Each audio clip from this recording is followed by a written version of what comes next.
नमस्कार, स्वागत है आप सभी का। उत्तर प्रदेश सामान्य ज्ञान की जो नई श्रृंखला हमने शुरू की है उसमें आज जो है दूसरा मॉक टेस्ट हम लोग देखने जा रहे हैं। इसमें हम 30 प्रश्नों को हल करेंगे और ये प्रश्न ऐसे हैं जो प्रायः जो है आप अवॉइड कर देते हैं, यानी इसमें हमने यूनिक प्रश्नों को और नए तरह के प्रश्नों को शामिल करने का प्रयास किया है। क्योंकि अगर आप इधर के 2-3 साल के प्रश्न पत्रों को देखें और उनमें यूपी जीके से संबंधित प्रश्नों को देखें तो यूपी जीके से काफ़ी नए तरह के प्रश्न पूछे जा रहे हैं परंपरागत प्रश्नों के जगह पर। तो ये श्रृंखला उसी लिए प्रारंभ की गई है कि आप बिल्कुल नए तरह के प्रश्नों को यहाँ पर देख पाएँ और उससे संबंधित जो और तथ्य हैं उनको जान पाएँ। तो चलिए शुरू करते हैं। सबसे पहले मैं बता दूं कि अगर आप समीक्षा अधिकारी, सहायक समीक्षा अधिकारी परीक्षा की तैयारी कर रहे हैं तो आप हमारे बैच, हमारे कोर्स से जुड़कर बहुत बेहतर तैयारी कर सकते हैं और जो कुछ है सब बहुत व्यवस्थित तरीके से आपको यहाँ पर प्रोवाइड किया जाएगा हमारे कोर्स में। ये जो है एक कंप्लीट कोर्स है, वीडियो लेक्चर्स प्रोग्राम है। इसमें सभी सेगमेंट्स के पाठ्यक्रम के अनुसार जो है वीडियो लेक्चर्स दिए जाएंगे, पीडीएफ में नोट्स प्रोवाइड किए जाएंगे, टेस्ट सीरीज दी जाएगी, टेलीग्राम ग्रुप के माध्यम से सपोर्ट और डिस्कशन दिया जाएगा। तो आप जो है इसको ज्वाइन करना चाहें तो कर सकते हैं। अभी पर्याप्त समय है कि आप अगर अभी भी जुड़ते हैं तो आप निश्चित रूप से जो है अपनी तैयारी बहुत ही अच्छे से और व्यवस्थित ढंग से कर सकते हैं। ज़्यादा जानकारी के लिए आर फाउंडेशन कोर्स लिखकर इस व्हाट्सएप नंबर पर भेज दीजिए, आपको सारी जानकारी रिप्लाई में दे दी जाएगी। शुरू करते हैं। सबसे पहले पिछली जो है श्रृंखला का, यानी पहली श्रृंखला का 11वां प्रश्न, जिसमें कोई विशेष गलती नहीं थी, थोड़ा सा उत्तर बताने में जो है, बोलने में जो है गलती हो गई थी, बाकी लिखा सब कुछ सही था। लेकिन फिर भी ये मेरा नैतिक दायित्व है कि आपको जो है कहीं भी त्रुटि हो तो उसको मैं आपको सुधार के बता सकूं। तो इसमें 11वें प्रश्न में आपसे पूछा गया था, देश का सबसे बड़ा जलमार्ग जो राष्ट्रीय जलमार्ग संख्या 1 है वो उत्तर प्रदेश के किस स्थान से हल्दिया तक विस्तारित है। तो मैंने आपको बताया भी था, हल्दिया पश्चिम बंगाल में है और इसमें जो है प्रयागराज की जगह जो है मैं वाराणसी बोल गया था, क्योंकि वाराणसी भी इस रूट में आता है, लेकिन इसकी शुरुआत होती है प्रयागराज से। तो सही उत्तर क्या हो जाएगा? प्रयागराज से हल्दिया। बाकी व्याख्या में चीज़ बिल्कुल स्पष्ट है, जो आपको दिखाई भी गई थी, तो कोई कन्फ्यूजन आपको नहीं होना चाहिए। तो शुरू करते हैं आज का पहला प्रश्न। आज हम 31वां प्रश्न लेते हैं। तो 31वां प्रश्न ये आपके सामने है, निम्नलिखित में से क्या एक प्रदेश की राजधानी में नहीं है? तो सबसे पहले प्रदेश की राजधानी को ध्यान में रखिए। प्रदेश की राजधानी लखनऊ है, निश्चित रूप से सभी को पता है। इसमें से उत्तर प्रदेश लखनऊ में क्या नहीं है जो आपको बताना है? तो इसका उत्तर जो है सोच लीजिए आराम से। भारतीय गन्ना अनुसंधान संस्थान, केडी बाबू स्टेडियम, राजीव गांधी पेट्रोलियम प्रौद्योगिकी संस्थान और सेंट्रल ड्रग रिसर्च इंस्टीट्यूट, जिसको हम CDRI भी कहते हैं। तो इसमें से राजीव गांधी पेट्रोलियम प्रौद्योगिकी संस्थान ये लखनऊ में नहीं है। ये कहाँ पर स्थित है? ये अमेठी ज़िले में। बाकी सारे इंस्टीट्यूट जो आपको दिखाए गए विकल्प में सब लखनऊ में है। अगला प्रश्न, निम्नलिखित में से उत्तर प्रदेश का कौन सा शहर राप्ती नदी के किनारे स्थित है? राप्ती नदी के किनारे स्थित है। राप्ती नदी में बाढ़ भी आती है हर साल, जो है निश्चित रूप से आपको सुनने में भी आता है। तो इसमें से कौन सा जिला है जो राप्ती नगर के किनारे स्थित है? तो अब तक आपने अपना उत्तर जो है सोच लिया होगा। इसका सही उत्तर है गोरखपुर। गोरखपुर जो है राप्ती नदी के किनारे स्थित है। राप्ती नदी जो है इसका उद्गम रुकुमकोट नामक स्थान है नेपाल में, वहाँ से होता है। और बाकी जो ऑप्शंस थे उन पर भी चर्चा कर लें। इटावा और हमीरपुर जो है ये विशेषकर यमुना नदी के तट पर है। इटावा में चंबल नदी भी बहती है और कन्नौज जो है ये गंगा नदी के किनारे पर स्थित है। अगला प्रश्न, निम्नलिखित में से कौन सा जिला गोरखपुर मंडल के अंतर्गत शामिल नहीं है?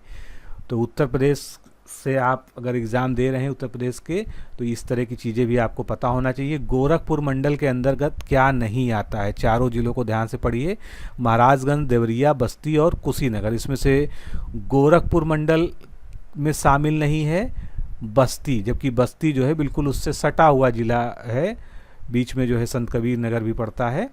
तो बस्ती जो है गोरखपुर मंडल में नहीं आता है। बस्ती खुद में मंडल है और बस्ती मंडल में बस्ती जिला आता है, संत कबीर नगर जिला आता है और सिद्धार्थ नगर जिला आता है। गोरखपुर मंडल जिसकी हम चर्चा कर रहे हैं प्रश्न में, इसमें 4 जिले आते हैं। इसमें गोरखपुर, महाराजगंज, देवरिया व कुशीनगर शामिल हैं। अगला प्रश्न, उत्तर भारत का प्रथम महिला उद्यमी पार्क, प्रथम महिला उद्यमी पार्क, इस तरह के प्रश्न बहुत पूछे जाते हैं। जो प्रथम हो, अग्रणी हो, पहला हो, जिसमें ये शब्द आते हैं, ये पूछे जाते हैं क्योंकि ये करंट अफेयर से स्टैटिक जीके बन चुके होते हैं। तो प्रथम महिला उद्यमी पार्क कहाँ पर स्थित है? ये है गौतम बुद्ध नगर में। ए ऑप्शन हमारा यहाँ पर करेक्ट है। अगला प्रश्न, किसका सुमेलन सही नहीं है? ध्यान से पढ़ेंगे इसको तभी सही उत्तर दे पाएंगे। राज्य में प्रथम अफीम मिल गाजीपुर, सही है बिल्कुल। एशिया का पहला डीएनए बैंक कहाँ स्थापित हुआ था? लखनऊ में हुआ था। राज्य का पहला विकलांग विश्वविद्यालय कहाँ पर स्थापित हुआ है? चित्रकूट में। और राज्य का पहला जैव प्रौद्योगिकी पार्क कानपुर नगर में स्थापित नहीं हुआ था। कहाँ पर हुआ था? तो उत्तर प्रदेश का पहला स्टेट में जो है बायोटेक्नोलॉजी पार्क लखनऊ में स्थापित किया गया है, ना कि कानपुर नगर में। अगला प्रश्न, उत्तर प्रदेश का राष्ट्रीय कथक संस्थान कहाँ पर है? काफ़ी फेमस है ये, यहाँ पर कथक सिखाया जाता है। तो उत्तर प्रदेश का में राष्ट्रीय कथक संस्थान कहाँ पर है? लखनऊ जिले में है। इससे जुड़े कुछ जो है और तथ्य देख लेते हैं। उत्तर प्रदेश में राष्ट्रीय कथक संस्थान लखनऊ में स्थित है। इसका उद्देश्य राष्ट्रीय स्तर पर कथक की विभिन्न घरानों की परंपराओं का अभिलेखीकरण करना यानी डॉक्यूमेंटेशन करना, युवा प्रतिभाओं को प्रोत्साहन देना, वरिष्ठ कलाकारों का संरक्षण करना तथा नृत्य का संवर्धन करना है। अगला प्रश्न, उत्तर प्रदेश के कुछ दर्शनीय स्थान दिए गए हैं सूची 1 में, कहाँ पर स्थित हैं? तो उनसे संबंधित स्थान दिए गए हैं सूची 2 में। इसका हमको सही सुमेलन करना है, तो एक एक को लेके चलेंगे तब हम सही उत्तर तक पहुंच सकेंगे। सबसे पहले सप्त मातृका की प्रतिमा कहाँ पर है? ये सप्त मातृका की प्रतिमा जो है कन्नौज में है। उसके बाद कलिंजर दुर्ग या कालिंजर दुर्ग काफ़ी फेमस है, निश्चित रूप से आपको पता होगा। ये कहाँ पर है? बांदा जिले में, बहुत ही ऐतिहासिक किला है ये। शाकंभरी देवी मंदिर, यहाँ पर शाकंभरी देवी का मेला भी लगता है। कौन सा जो है ये जनपद है? ये है सहारनपुर, तो ये इससे सुमेलित हो गया। और 84 गुंबद कहाँ पर है? कालपी जालौन में। तो इस तरह से सभी विकल्पों को मिलाने के बाद हमारा कौन सा विकल्प सही हो रहा है? सी ऑप्शन जो है हमारा यहाँ पर बिल्कुल करेक्ट है। एक बार फिर से देख लीजिए, जो है सप्त मातृका की प्रतिमा कन्नौज में है, कलिंजर दुर्ग बांदा में है, शाकंभरी देवी का मंदिर सहारनपुर में है, 84 गुंबद कालपी नामक स्थान है जालौन जिले में, वहाँ पर स्थित है। अगला प्रश्न, गुरुद्रोण या गुरु द्रोणाचार्य, महासती द्रौपदी तथा जैन धर्म के 13वें तीर्थंकर भगवान विमलनाथ का जन्म कंपिल नामक स्थान, जिसका पुराना नाम काम्पिल्य भी है, इसमें हुआ था। तो कंपिल जो स्थान है ये उत्तर प्रदेश में किस जिले में? क्योंकि ये विभिन्न धर्मों से संबंधित है और अब तो जैन धर्म के लिए जो है एक बड़ा जो है स्थल माना जाता है ये। तो ये कंपिल कहाँ पर है ये आपको बताना है। आगरा, फर्रुखाबाद, मुरादाबाद, कन्नौज में से आपको उत्तर को चुनना है। तो इसका सही उत्तर क्या हो जाएगा? फर्रुखाबाद। बी ऑप्शन जो है इसका करेक्ट है। नेक्स्ट क्वेश्चन, प्रदेश में प्रथम राज्य वित्त आयोग कब गठित हुआ? तो प्रदेश में पहला राज्य वित्त आयोग स्टेट फाइनेंस कमीशन कब और गठित हुआ था ये आपको बताना है। 1951, 1962, 1994 या 2004? तो इसका सही उत्तर क्या हो जाएगा? 1994। 1994 में राज्य का पहला वित्त आयोग गठित हुआ था। इसके बारे में कुछ संवैधानिक प्रावधान और कानूनी पहलू जान लेते हैं। तो भारतीय संविधान के अनुच्छेद 243(1) के अनुसार राज्य वित्त आयोगों का गठन प्रति 5 वर्ष पर किया जाता है। और उत्तर प्रदेश पंचायती राज अधिनियम 1947 की धारा 32 का के प्रावधानों के तहत राज्यपाल प्रत्येक 5 वर्ष पर राज्य वित्त आयोग का गठन करते हैं। इस प्रकार उत्तर प्रदेश राज्य का पहला वित्त आयोग 1994 में गठित हुआ था। अगला प्रश्न, 1826 में कोलकाता से प्रकाशित हिंदी का जो पहला पत्र था जिसका नाम है उद्दंड मार्तंड, कई आप जो है हिस्ट्री में पढ़ते हैं, कई बार क्वेश्चन भी पूछा गया है। तो उद्दंड मार्तंड के संपादक हैं युगल किशोर शुक्ला। आपसे ये पूछा जा रहा है कि युगल किशोर शुक्ल जी का जो है संबंध उत्तर प्रदेश के किस जिले से था? तो उत्तर प्रदेश के किस जिले से था? कानपुर, लखनऊ, आगरा, गोरखपुर में से आपको चयन करना है। सही उत्तर क्या हो जाएगा? कानपुर से संबंधित हैं युगल किशोर शुक्ल जी। और इस साप्ताहिक पत्र के संपादक जो है ये कानपुर के थे। 30 मई 1826 को कलकत्ता, जिसको आप कोलकाता कहते हैं, इसका यहाँ से प्रारंभ किया गया था। अगला प्रश्न, उत्तर प्रदेश का कन्नौज जिला, कन्नौज का नाम सुनते ही कई सारी ऐतिहासिक चीज़ें भी इससे जुड़ी हैं, लेकिन इस समय अपनी एक विशिष्ट उत्पाद के लिए विश्व प्रसिद्ध है। तो वही आपको बताना है कि कन्नौज किस उत्पाद के चलते विश्व के नक्शे पर रहता है, किस कारण जो है इसकी विश्वव्यापी प्रसिद्धि है। तो इसकी विश्वव्यापी प्रसिद्धि जो है यहाँ के परफ्यूम इंडस्ट्री या इत्र उद्योग के लिए है। अगला प्रश्न, भातखंडे, भारतखंडे या भातखंडे दोनों ही नाम है इसके, संगीत संस्थान लखनऊ के संबंध में इनमें से असत्य कथन कौन सा है? यानी 3 कथन सत्य हैं निश्चित रूप से, 1 कथन असत्य हो बताना है। इसकी स्थापना वर्ष 1926 में मैरिस कॉलेज के नाम से हुई थी। बिल्कुल ठीक है। भारत सरकार द्वारा 24 अक्टूबर 2000 को इसे डीम्ड विश्वविद्यालय घोषित किया, ये भी बिल्कुल ठीक है। वर्ष 2021 में इसे राज्य विश्वविद्यालय का दर्जा प्रदान किया गया, क्या ये सही है? बिल्कुल सही है। तो डी ऑप्शन अपने आप गलत है। क्या दिया है? इसका नाम बिरजू महाराज के नाम पर रखा गया है, जो कि गलत है। तो मैरिस कॉलेज के नाम से 1926 में इसकी स्थापना हुई थी। इसका जो है भातखंडे हिंदुस्तानी संगीत महाविद्यालय का नाम जो है संगीतकार पंडित विष्णु नारायण भातखंडे के नाम पर रखा गया था। इसके बारे में थोड़ा सा और जान लीजिए। उत्तर प्रदेश राज्य सरकार द्वारा 26 मार्च 1966 को एक अधिसूचना के माध्यम से इसे अपने नियंत्रण में ले लिया गया तथा डीम्ड विश्वविद्यालय घोषित होने तक एक शासकीय संस्था के रूप में ये गतिशील रहा। 24 अक्टूबर सन 2000 को इसे डीम्ड विश्वविद्यालय घोषित कर दिया गया और वर्ष 2021 में इसे राज्य विश्वविद्यालय का दर्जा प्रदान कर दिया गया। अगला प्रश्न, हिंदी भाषी प्रांतों में प्रतिभावान व आकांक्षी युवक युवतियों को नाट्य कला का प्रशिक्षण देने हेतु स्थापित किया गया है। क्या स्थापित किया गया है? कौन सी जो है संस्था है जहां पर नाट्य कला का प्रशिक्षण दिया जाता है? सही उत्तर क्या हो जाएगा इसका? इसका सही उत्तर है भारतेंदु नाट्य अकादमी लखनऊ। बी ऑप्शन जो है इसका बिल्कुल करेक्ट है। तो भारतेंदु नाट्य अकादमी लखनऊ की स्थापना अगस्त 1975 में हिंदी भाषी प्रांतों में प्रतिभावान व आकांक्षी युवक युवतियों को नाट्य कला में प्रशिक्षण देने के लिए किया गया था। अगला प्रश्न, निम्नलिखित में से असुमेलित युग्म की पहचान करनी है। तो इसमें से कौन सा युग्म असुमेलित है ये आपको बताना है। लायन सफारी पार्क इटावा के सैफई में स्थित है, बिल्कुल सही है, कोई गलती नहीं है। इसके बाद मेगा फूड पार्क बहेड़ी नामक जगह है बरेली में, वहाँ पर स्थित है। फिर लेदर टेक्नोलॉजी पार्क निश्चित रूप से सही है, बंथरा उन्नाव। बुद्धा थीम पार्क ये है ग्रेटर नोएडा में नहीं है। तो बनारस वाले बताएं क्या वो जानते हैं इसके बारे में। बुद्धा थीम पार्क जो है सारनाथ वाराणसी में स्थित है। अगला प्रश्न, निम्नलिखित में से कौन सा एक सही ढंग से सुमेलित नहीं है? इसमें भी आपको सुमेलन के माध्यम से बताना है कि कौन सा सही ढंग से सुमेलित नहीं है।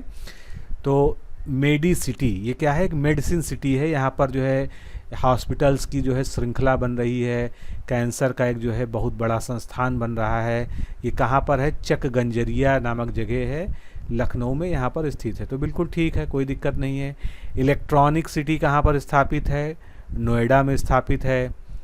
वेब सिटी कहाँ पर है? गाज़ियाबाद में है, इसमें भी कोई समस्या नहीं है। ट्रोनिका सिटी जो है लखनऊ में नहीं है। ट्रोनिका सिटी कहाँ पर है? ये गाज़ियाबाद में स्थित है। इस प्रकार हमारा सी युग्म जो है सुमेलित नहीं था। अगला प्रश्न, संभल एक जिला है, नया बना जिला है, इसका सृजन किन मूल जनपदों से हुआ था? यानी किन जनपदों को, 2 जनपदों को काट के इसको बनाया गया था। तो संभल का जो है सृजन किया गया था किन जिलों को काटकर या किन जिलों से अलग करके इसको बनाया गया था? सही उत्तर है मुरादाबाद और बदायूं। बी ऑप्शन यहाँ पर बिल्कुल करेक्ट है। संभल जनपद का सृजन 28/9/2011 को मुरादाबाद और बदायूं जिलों को काट कर हुआ था। दोनों से थोड़ी थोड़ी तहसीलों को अलग कर लिया गया था, उससे बदायूं जिले का निर्माण संभल जिले का निर्माण हुआ था। अगला प्रश्न, उत्तर प्रदेश के निम्नलिखित जिलों को पूर्व से पश्चिम के क्रम में सजाइए। तो इस तरह के प्रश्न पूछे भी जा रहे हैं, इसलिए आपको उत्तर प्रदेश के नक्शा थोड़ा सा समझना होगा और अच्छे से पता होना चाहिए। तो पूर्व से पश्चिम के क्रम में चलिए सजाते हैं। सबसे पूर्व इसमें आपको क्या समझ में आ रहा है? सबसे पूर्व में है देवरिया। उसके बाद क्या आएगा? पूर्व से चलेंगे पश्चिम की ओर तो आ जाएगा आपका अयोध्या जनपद। तो 2 के बाद 1 आ जाएगा। इसके बाद जो है और पूर्व में चलेंगे तो क्या आ जाएगा? फर्रुखाबाद आ जाएगा। फर्रुखाबाद के बाद चलेंगे पश्चिम की ओर तो सबसे पश्चिम में इन जिलों में अलीगढ़ है। तो उत्तर हमारा कौन सा सही हो जाएगा? डी ऑप्शन हमारा सही हो जाएगा। फिर से देख लीजिए, देवरिया, अयोध्या, फर्रुखाबाद, अलीगढ़। अब इसको जो है नक्शे पर भी देख लीजिए जिससे आपको याद हो जाए। तो देखिए सबसे किनारे देवरिया है, बिहार के बॉर्डर से ये लगता है। देवरिया से आप चले, आपको मिला अयोध्या। अयोध्या से आपको जो है जाना है कहाँ पर? फर्रुखाबाद। और पश्चिम में चलिए, ये फर्रुखाबाद आप पहुँच गए।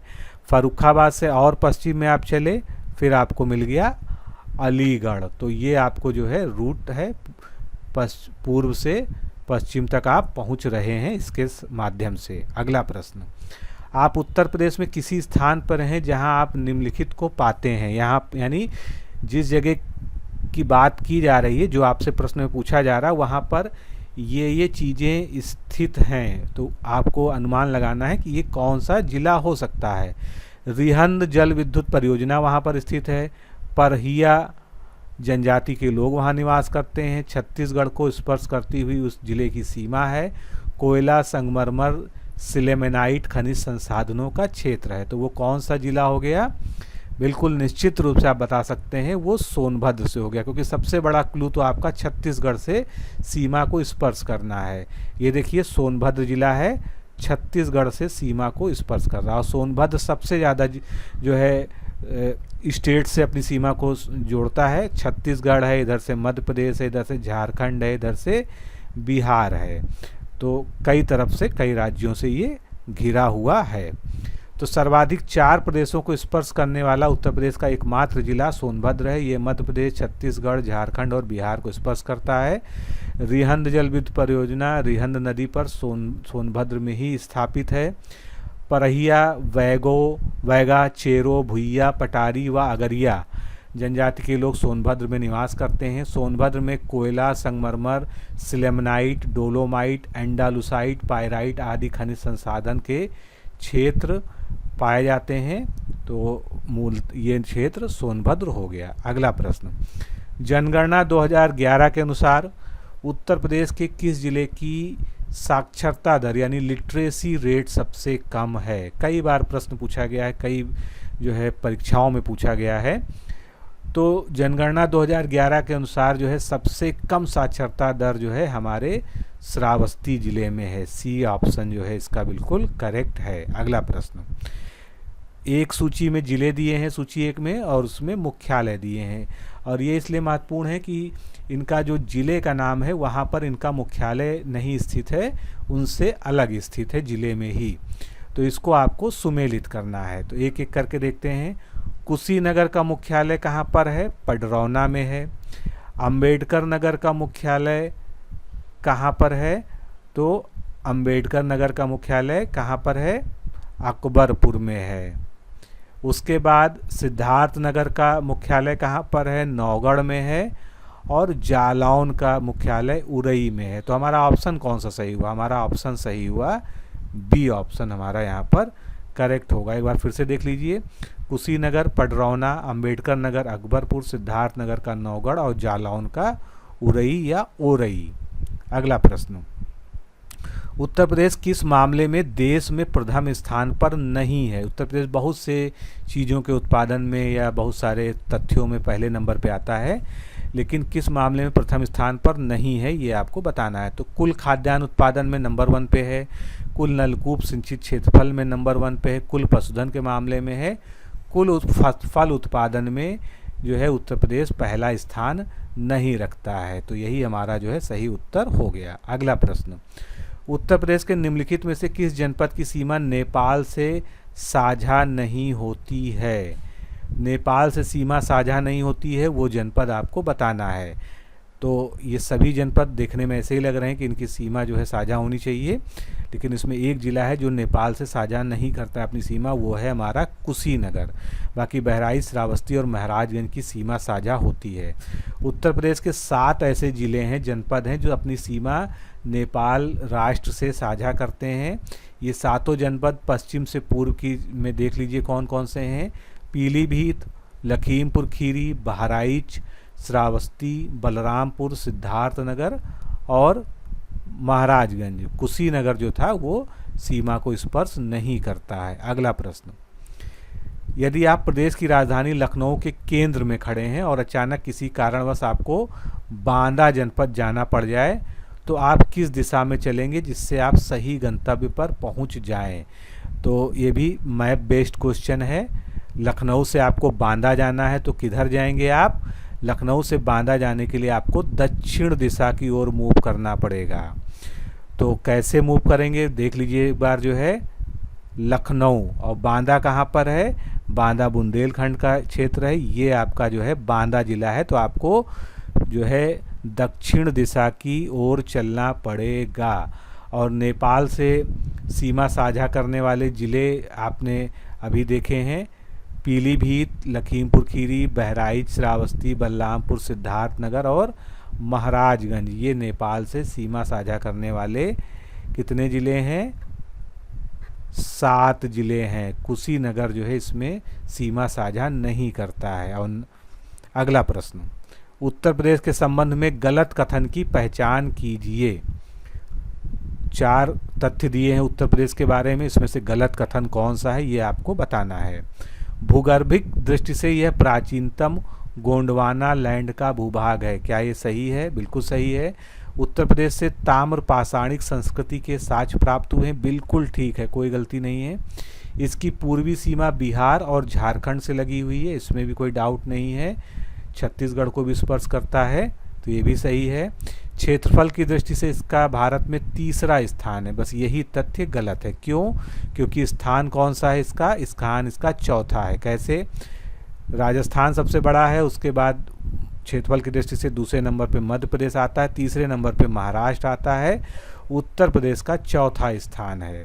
और उत्तर प्रदेश में जो ताम्र पाषाण की या ताम्र पाषाण कालीन संस्कृति के साक्ष्य मिले हैं वो प्रमुखतया मेरठ और सहारनपुर से प्राप्त हुए हैं। अगला प्रश्न, उत्तर प्रदेश के नामकरण के संबंध में निम्नलिखित घटनाओं को क्रोनोलॉजिकल ऑर्डर में यानी कालक्रम के अनुसार व्यवस्थित करना है।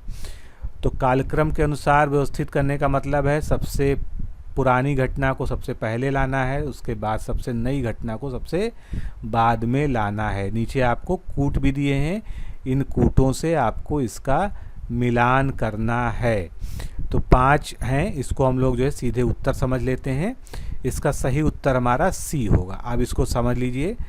1836 जो पहली घटना है आपके विकल्पों के अनुसार, आगरा प्रेसिडेंसी का नाम बदलकर उत्तर पश्चिमी प्रांत कर दिया गया और आगरा को मुख्यालय बनाया गया। 1858 में इस प्रांत का मुख्यालय आगरा से बदलकर इलाहाबाद कर दिया गया, जो वर्तमान में प्रयागराज है। फिर 2 नवंबर 1925 को प्रदेश की राजधानी इलाहाबाद से लखनऊ जो है स्थानांतरित की गई। 1937 उसके बाद आया, इसमें प्रदेश को संयुक्त प्रांत नाम दिया गया।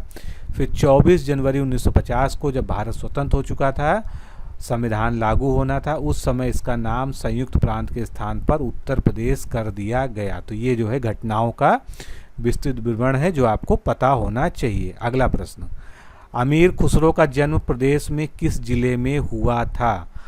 अमीर खुसरो, ये प्रश्न पूछा भी जा चुका है आपके एग्जाम में। अमीर खुसरो का जन्म कहाँ पर हुआ था? कासगंज जनपद में हुआ था। ए ऑप्शन जो है सही है। और कासगंज जिले के पटियाली गांव में 1253 ईस्वी में अमीर खुसरो का जन्म हुआ था। अगला प्रश्न, मुगल काल के संगीत में सबसे बड़ा केंद्र कौन सा था? तो मुगल काल में संगीत का जो सबसे बड़ा केंद्र था वो था आगरा, क्योंकि मुगल सल्तनत भी अगर जो उत्तर प्रदेश की बात करें पर्टिकुलर आगरा जो है उसका एक बड़ा सेंटर था, तो वहाँ पर संगीत का केंद्र भी समझ लीजिए आगरा में स्थापित हुआ था। इसके बारे में कुछ और तथ्य जान लेते हैं जो आपके एग्ज़ाम में पूछे जा सकते हैं। एक तो संगीत का सबसे बड़ा केंद्र आगरा हो गया, जो प्रश्न में ही आपको बता दिया गया। आगरा घराने की जो शुरुआत हुई थी या सूत्रपात हुई थी, उसको श्याम रंग और सरस रंग से माना जाता है। इसे कव्वाल बच्चा घराना भी कहते हैं। आगरा घराने के प्रमुख संगीतकार हैं शेर खां, गुलाम हैदर खां, हुसैन खां, फैयाज़ खां, घग्गे खुदाबख्श। ये सब नाम काफ़ी फेमस हैं। अगला प्रश्न, लखनऊ में अगर आपने विज़िट की होगी, कभी पर्यटन की दृष्टि से आए होंगे, तो इमामबाड़ा आपने देखा होगा। तो लखनऊ में इमामबाड़ा का निर्माण किसके समय में हुआ था, यानी किसने कराया था? नवाबों का उस समय शासन था। तो लखनऊ में जो इमामबाड़ा का निर्माण कराया गया था वो आसफउद्दौला के द्वारा कराया गया था। डी ऑप्शन यहाँ पर करेक्ट है। 1775 में शुजाउद्दौला की मृत्यु के पश्चात आसफउद्दौला अवध का नवाब बना।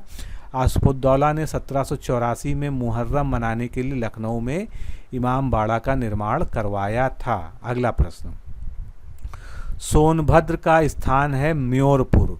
इसमें निजी हवाई अड्डा किसके द्वारा विकसित किया गया? तो ये 4 जो है निजी जो है समूह दिए हैं, औद्योगिक समूह हैं ये, टाटा समूह, अडानी, आदित्य बिरला और रिलायंस।